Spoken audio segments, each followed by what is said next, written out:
Thank you for joining today's MPN 101 webinar. My name is Emma and I look at our MPN programme in the UK, and my role is really to help you make the most of your partnership with us, so ensuring that you understand the programme, how it works, and that you're leveraging all of your partner benefits. In today's session, I'm going to walk you through how to set up your marketing or business profile in Partner Centre, and that will become the new place to manage all elements of your partnership with Microsoft. So those of you who are more familiar with the Microsoft Partner Network might be familiar with a platform called Pinpoint or C2PC, and we're actually in the process of migrating these over to the platform, and Partner Centre will eventually become the one place where you manage all your customer referrals. So if you were using any of those platforms, then this is the place where you need to get your profile set up. So if you have any questions during the webinar, please post them in the Q&A window and my colleagues will be able to answer these as we go through. If we are unable to answer any of them, then I recommend you join the Yammer group, which the link's at the top of this slide if you haven't already. So that's our UK Partner Concierge Yammer group, and that's where we'll be posting the slides and recording from today's session. And we'll also post an FAQ document on that group as well to summarise some of the key questions that have come up from the session, as I'm sure some of you will have the same questions. So as you probably know, we're in the process of changing the partner experience so that Partner Centre is a single destination that you find all your consolidated content on board to MPN, transact, manage and grow your business with your customers in Microsoft.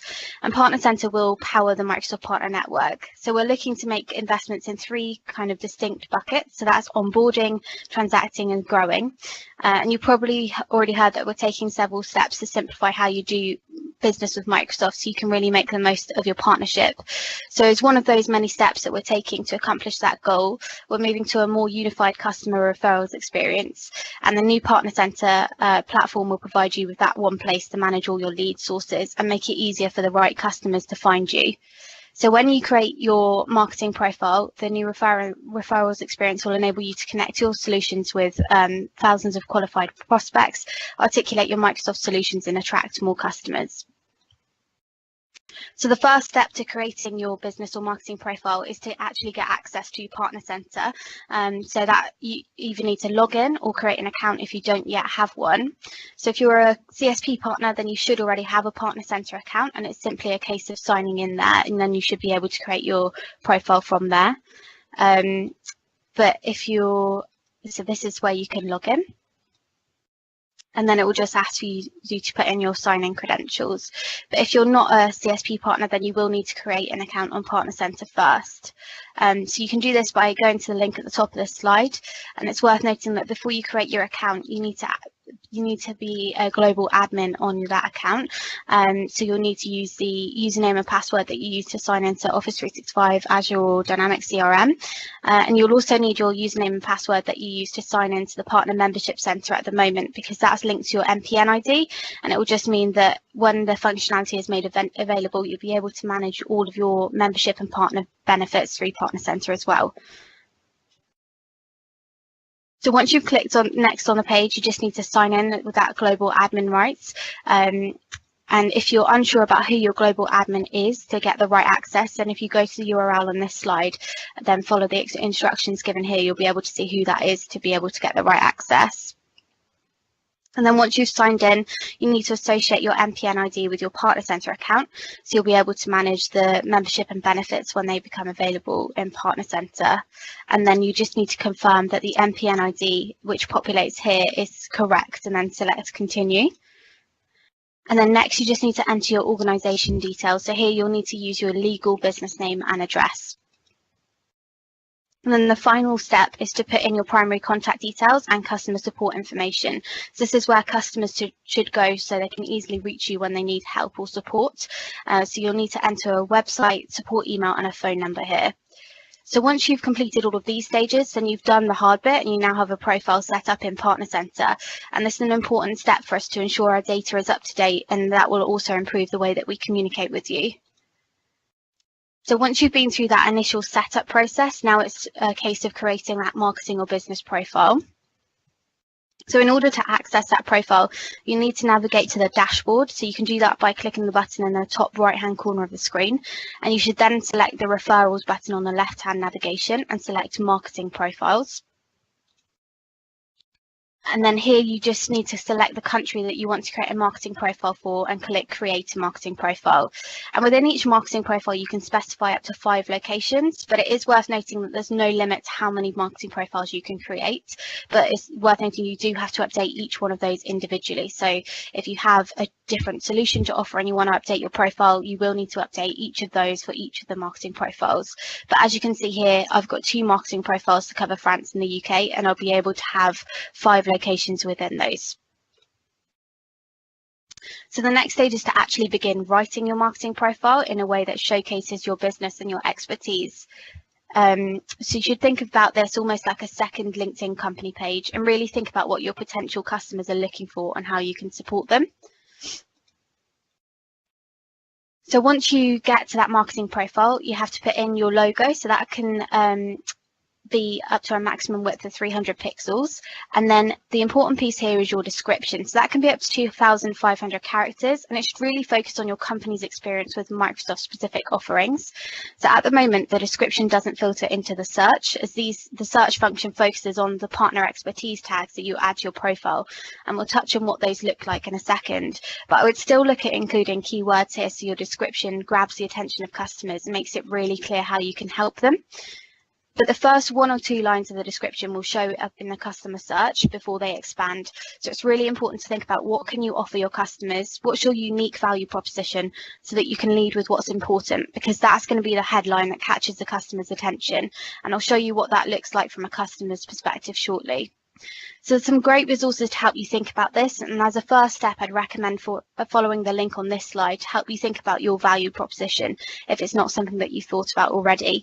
And as a first step, you should think about your customer, what their pain points are, and then think about the products and services that you offer that can help them with those. So you might want to think about using bullet points to break up the information in your profile to make it really easy to scan. And you should avoid using jargon, so use simple everyday language, naming your offerings for what they do and the business needs that they address, or what they can help your customers accomplish. So you can also add a website in this section too, so a customer can find out more about what you can offer to their business. So the next stage is to add your LinkedIn company page, and that should strengthen your connection with potential customers, because again, they can find out more about your organization. So if you haven't yet got a LinkedIn company page, then there will be a link on there to help you create that profile.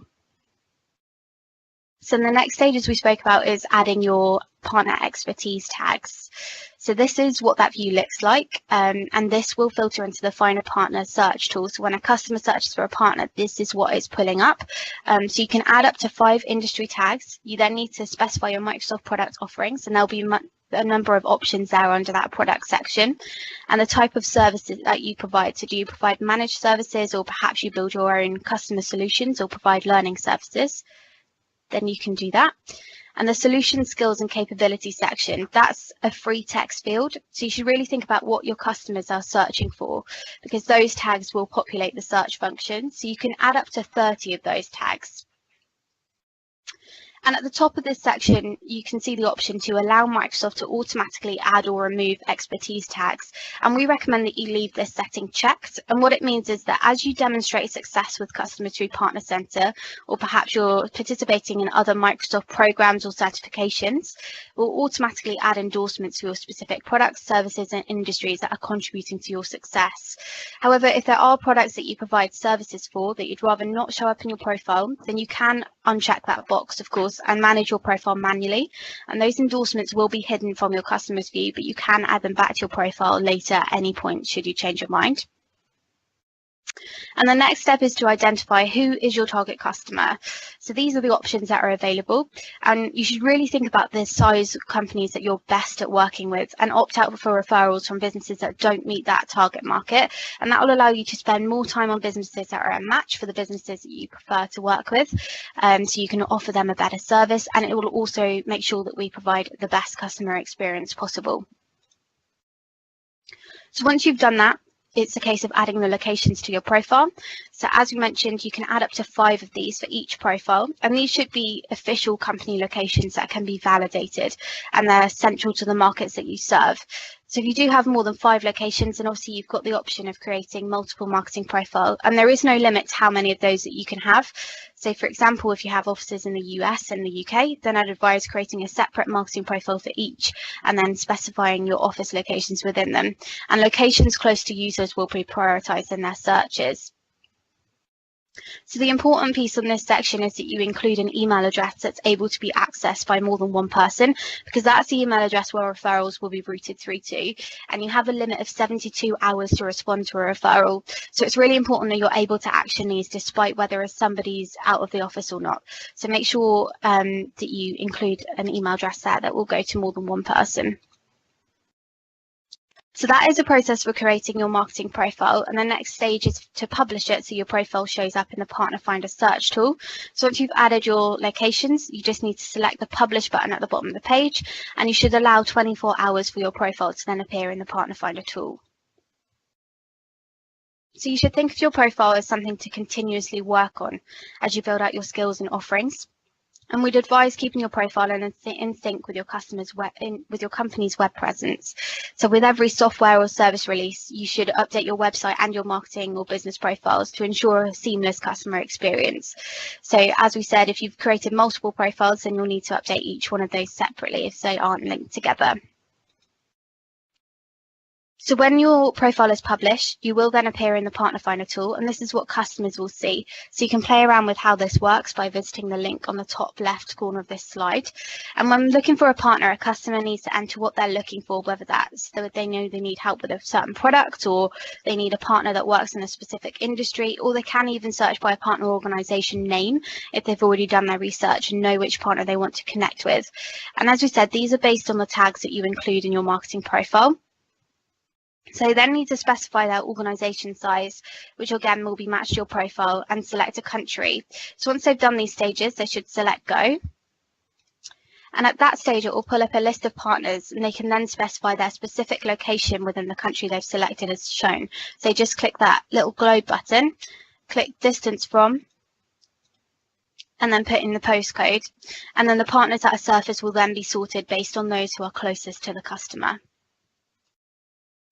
So how does the customer search actually work? So the customer search matches keywords that they enter with the tags that you include in your marketing profile, as we've discussed, and then customer size and location are taken into account in order to surface the closest partners who have a preference to their organisation size and are able to work with their business. And then we prioritise the partners based on their competency statuses. So this ensures that we're surfacing partners who have demonstrated their expertise in a specific solution area first, and then that verified expertise will also filter into it. So that is the part where we endorse you for specific products automatically. So if you selected that, then that will also come into account here.